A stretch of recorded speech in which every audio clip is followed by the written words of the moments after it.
1927-ci ildə deməli ilk səsli kino hazırlanır. İlk səsli kino hazırlanır. The Jazz Singer filmi olur. And there's Herbert Bremen, the great, yes, just the case.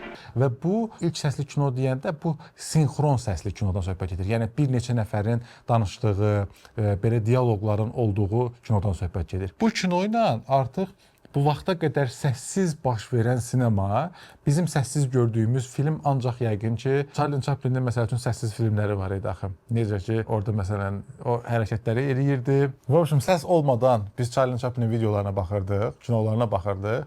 Düzdür, indi Charlie Chaplin çox böyük insandır. Yəni onu ötürə bilib, amma təbii ki, bizim kimi adamlar, mən məsəl üçün indi burada durmuşam, ağzımı tərpədirəm, siz mənə baxırsınız, səs sənə kəşf olunmayıb, səs yoxdur, təsəvvür eləyin də. Bu 1927-dəki bu The Jazz Singer məsələsində onlar artıq sinxron səsi kinoya gətirirlər və ilk səsli kinolar, filmlər artıq yayınlanmağa başlayır və bununla da artıq insanların, deməli, şəkil, real hadisəni götürür, hərəkətli kadrlar, kadrların hərəkəti, davamı, bu artıq videonun bazası olur və onun üçün səs əlavə olunanda artıq insanlar emosiyaları ötürməyə başlayırlar. Emosiyalardan danışmağa başlayırlar və özlərinin hiss elədiklərini insanlara göstərməyə başlayırlar.